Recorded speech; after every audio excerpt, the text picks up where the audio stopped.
Hello, chess fans. Welcome to the interview with International Arbiter Judit Sztaray. Judit, thank you for accepting this interview. It's my honor and my pleasure. It's so wonderful to see you. Likewise. Okay, you just finished running the SPICE Cup as chief arbiter in St. Louis. How did this tournament go for you? It's a tournament that's been going on for 18 years.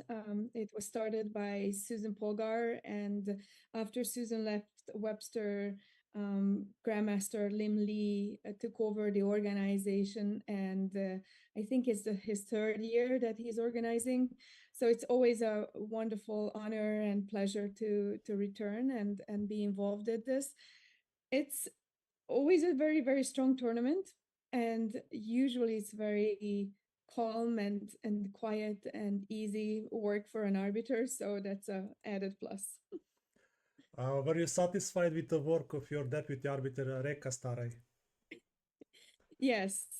So I was really happy that Lim accepted my proposal to bring in my oldest daughter. She will turn 21 very soon, and she is currently a senior TD in the US chess ranks and the national arbiter. Nice. But she just finished her FA seminar and FA norms at the Olympiad. So she's going to be a FIDE arbiter very soon. So yeah, That's it was great. fun to work with her. Yeah. Did you have a time to visit the US Chess Championship in the downtown St. Louis? Unfortunately not. While the SPICE Cup is a 6-day tournament rather than a 5-day usual tournament, we do have one rest morning sort of on Wednesday, because it started on Sunday afternoon with one round, and Monday, Tuesdays are 2 rounds. There's no way I can step outside from the hotel. And then Wednesday would have been the day, but I mean, we were quite busy, and we also didn't really have a transportation, and the St. Louis club is a little bit further away, where we were in Chesterfield in the DoubleTree. So next time. Okay, you have PhD in chemistry, but you chose a career in chess. How did that happen? Well, when life throws you curveballs, you kind of move with it. It's not really a curveball, but I've been following around my husband, who's an amazing researcher and really excellent in his field. And so when we moved to California, I basically was a stay-at-home mom. And then I found a job not in chemistry, because that would have involved significant hours of commute every day. And I wasn't ready to do that with young kids. And I ended up being a data scientist at the local university where my husband is a professor. So I worked 2 years in the institutional research office as a data scientist. I really liked and enjoyed that job. And meanwhile, my oldest one, who's now 20 and an arbiter, that's when she started doing tournaments. And we were in one salary in the beginning, and then 2 smaller salaries. So I started volunteering to earn free entries to the tournaments, which were quite expensive.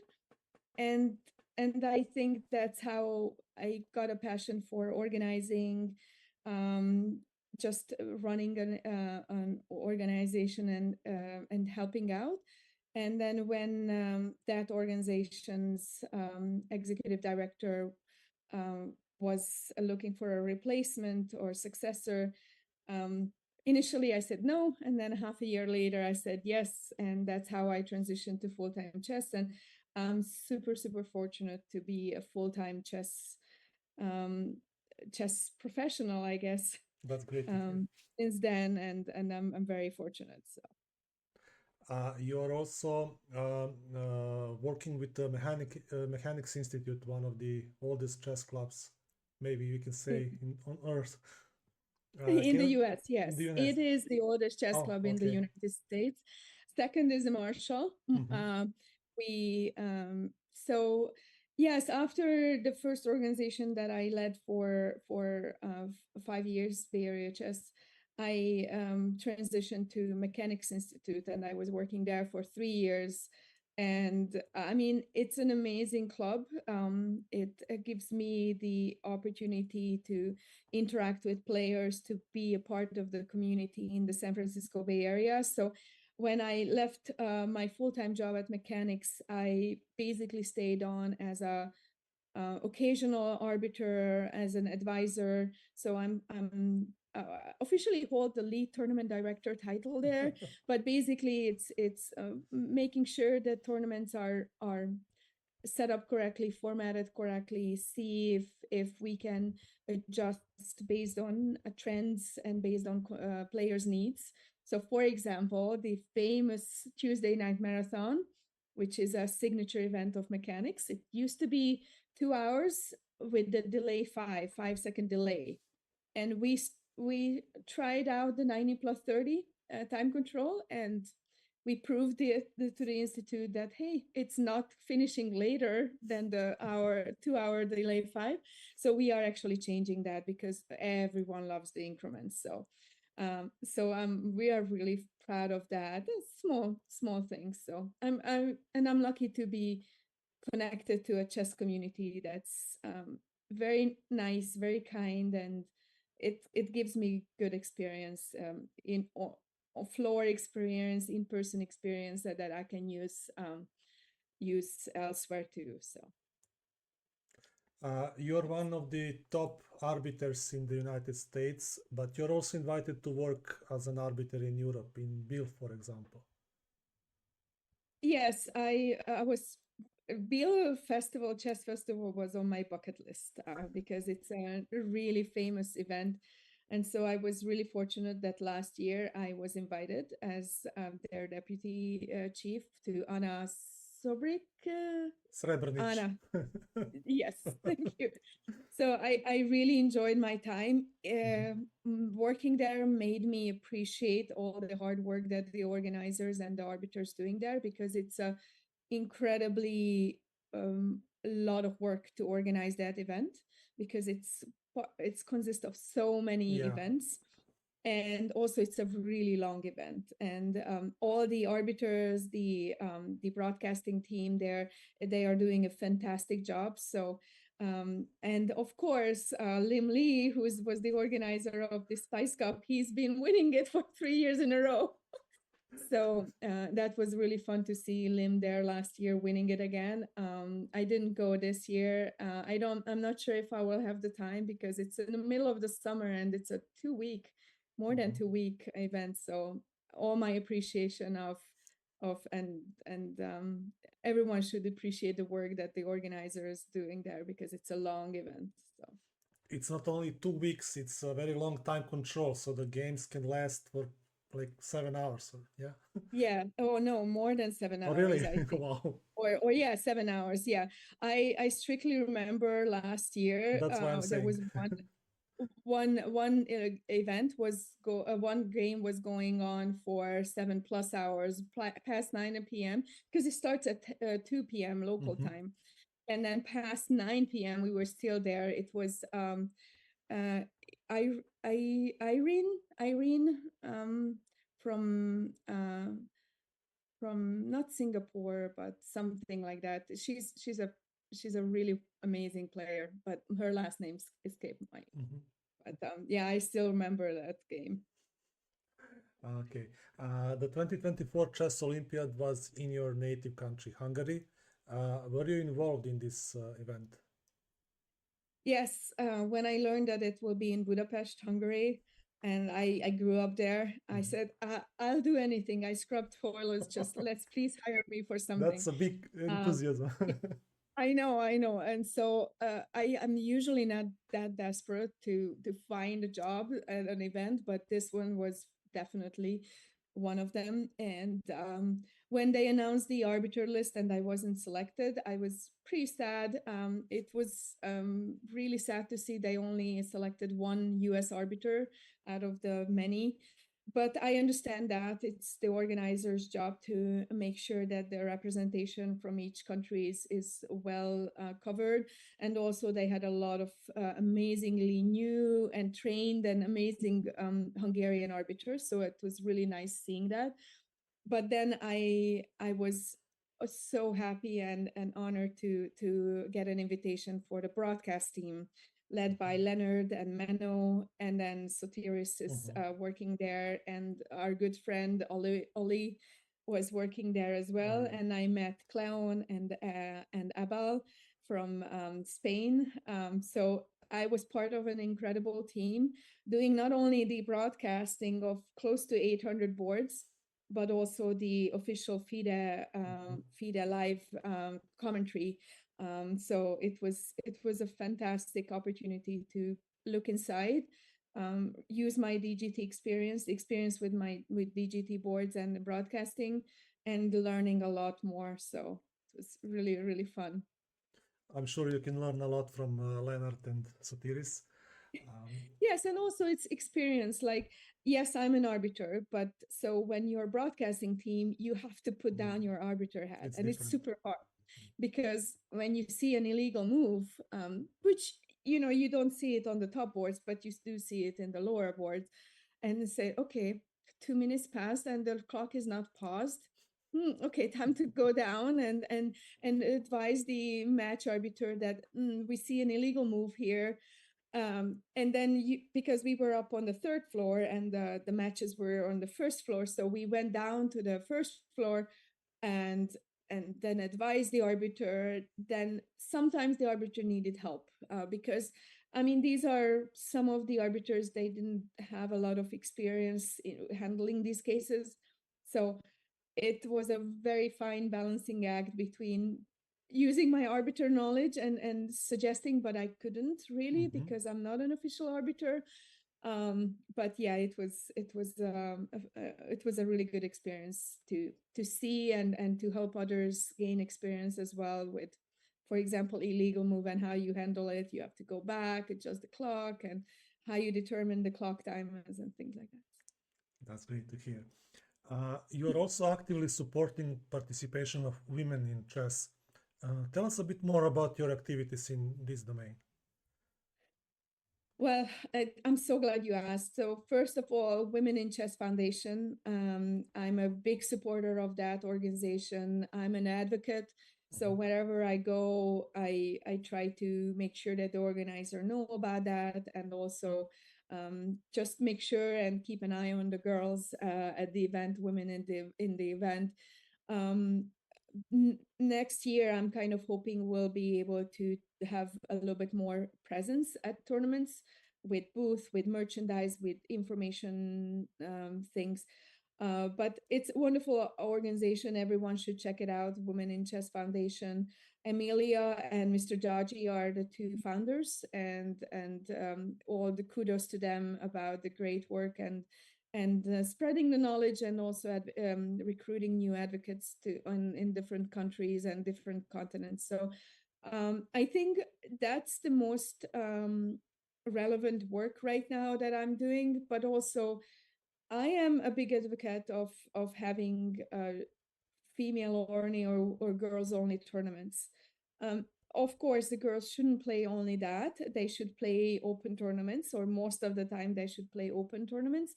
But it's once in a while, it's so much fun to have just a women only tournament, because it brings together the girls and women and have a special atmosphere. So I'm always so happy to be involved with Susan Polgar's Girls Invitational Tournament, which is a special tournament for the US and the Americas. It used to be in person.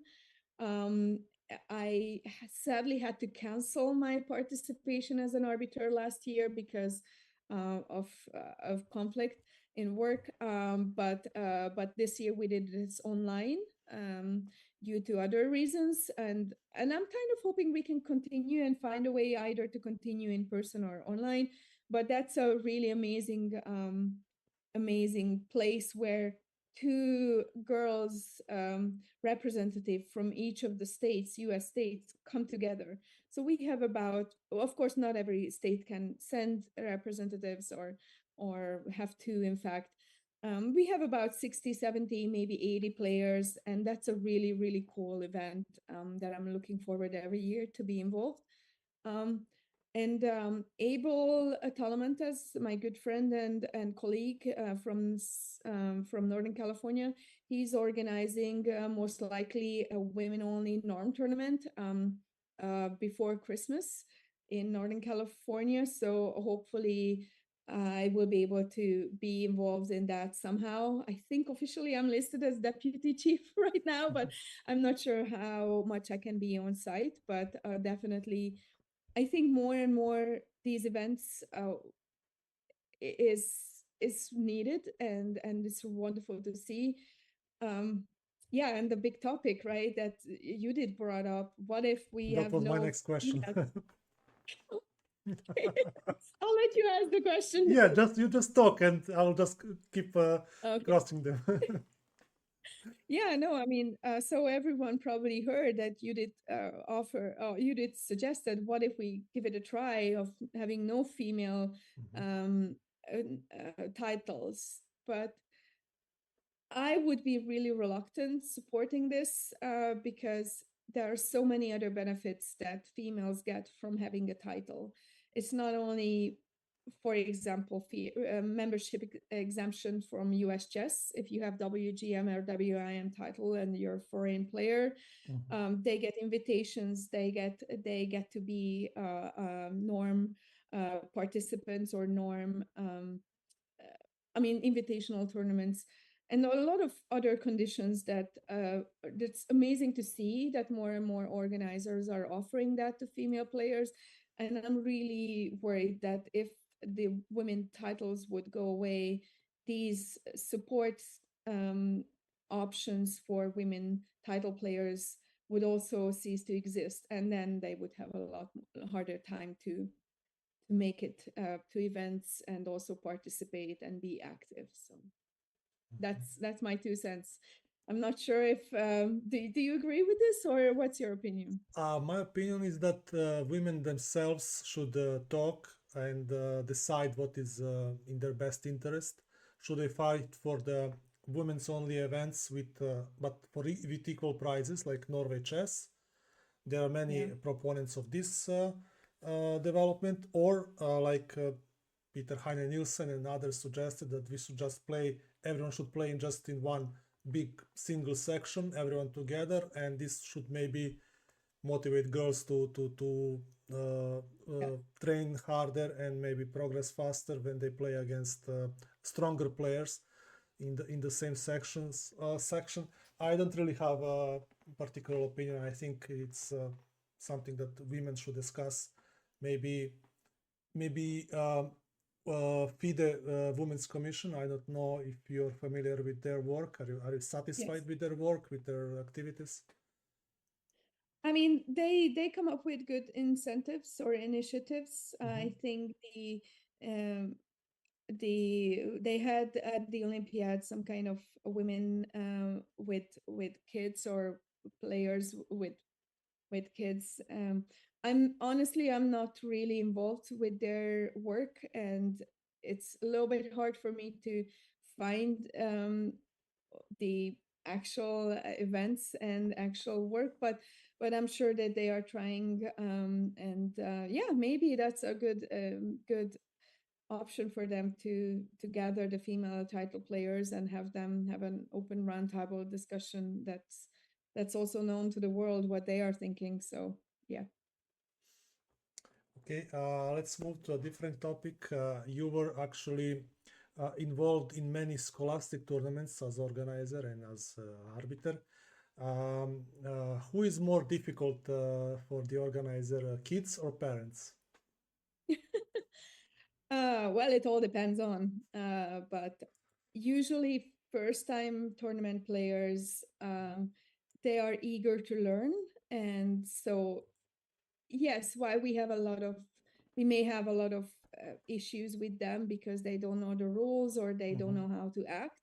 Usually they're very open. And if you're kind and proactive, especially, you can really easily correct any problems far in advance than when it becomes a problem, a major problem.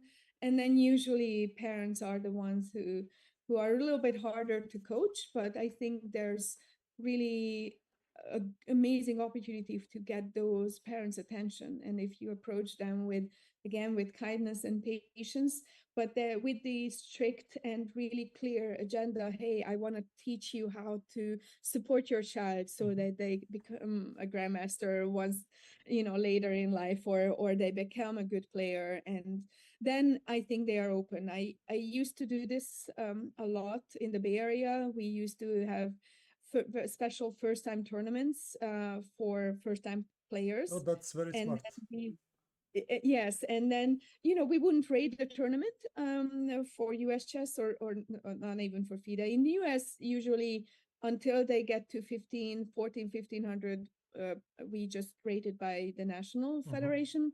So we wouldn't do that either, because our national federation membership costs money. And then we would have a seminar for the parents while the kids are playing. And that seminar has a dedicated coach or an organizer or arbiter, and they can teach. And we had handouts, and then when buying this first time tournament, they would actually get an automatic entrance to their first rated tournament if they want to. So kind of little hooks and little offerings, gestures, I think it goes a long way. This is actually the topic I'm going to talk about at the upcoming Chess in Educational Conference in St. Louis, because I'm very passionate about kids and first-time players. Even if we have a bigger tournament like the San Francisco Scholastic Championship, which we hold every year, once a year in around March. We have about 300 players, 350 players. And we have both rated sections and non-rated sections. And those non-rated sections oftentimes are very first time players. So, and it's a wonderful initiative that Mechanics Institute started almost 10 years ago, I think. And it's a free event for the public. And it's a wonderful event to be involved with. So. Yeah. No, really, I'm first time I hear about this initiative, and I think it's great, and that more clubs and countries or federations should start employing it. Yeah, I mean, kudos to Mechanics, because it does involve getting funding. It costs about $6,000-7,000 to organize, because there are rental space costs, rental costs for at the Golden Gate Park, and trophies cost, and of course staff costs and equipment and all the other things. So it's about $6,000-7,000. But they do a good job fundraising and raising those funds for the event. So I'm very happy that the work of the institute itself, so that they are providing a pathway for this to continue. So. Okay, that's great. I have another similar question. What is more difficult, arbitrating Ludwig's chess boxing or live speed chess championship with Magnus, Hans, and Hikar? So, I mean, the boxing was much harder, honestly. Really? Even though they were, yes. I mean, I've never done that before, and we didn't really have a time to practice it, because almost the first time we had a full practice was about a couple of hours before the live show. So there was a lot of adjustments that I had to make, a lot of findings that on the spot, I found, okay, it coming down and the pieces are shaking because of sound and everything. Hans and Magnus, I mean, we have done that, right? You are an arbiter, you have handled players before. I know Hans for many years now. I had a chance to arbiter for him at Mechanics when he used to live there when he was younger. So it wasn't too difficult. It's just handling any other high profile events. Be very patient, very careful. And even though if it seems that their claim is yet another claim that might be not true, you have to approach every claim as a, hey, he might be right, and let's investigate. And the second claim, he was absolutely totally right. So yeah. Okay. Finally, what would be your message to women and girls in chess? Well, I am a huge advocate for getting more girls arbiters, women arbiter. Personally, I feel that we are better arbiters because we are more empathetic, I I think. agree. So I'm really advocating for girls that who are realizing that in order to become really, really good and competitive, they had to put a lot of energy and time.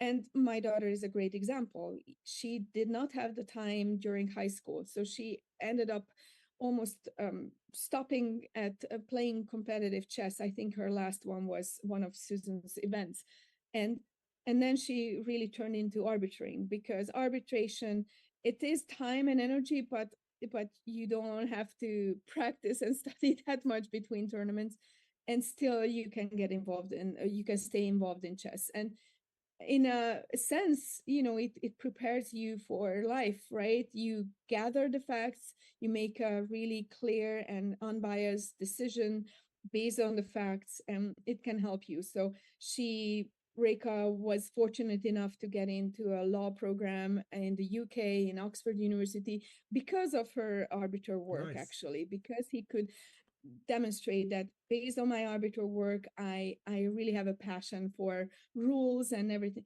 So you can use arbiter work for a lot of things, whether you're in high school or later in life. And I would like to encourage girls to don't be afraid, get the knowledge, seek out for mentorship. I mentor a lot of girls in taking on this arbiter work, and wonderful to see the success I see with these new arbiters. So that's my message to the girls, that if you think that, okay, chess is maybe competitive chess is not for you, or just occasionally, try to pick up arbiter work, because it's a lot of fun and you can stay involved. And if you have any questions or you need encouragement, just message Judith. She's on Twitter, Yes. on Facebook, on LinkedIn. You can find her everywhere, and she will guide you. Yes, and I have a new alias that I started using about a year ago, Chess Arbitress. So you can find me on Twitter, and I think I'm getting the Instagram alias too very soon. So hopefully you will see more and more there. So Okay, Judith, thank you so much for your time and for this interview. It was pleasure talking to you, and I hope to have another chance to talk to you soon. Thank you so much, Goran. It's wonderful to talk to you too, and congratulations on your channel. And I will be following it. So everyone should follow and subscribe. So thank you so much. Bye bye. thank you. Bye.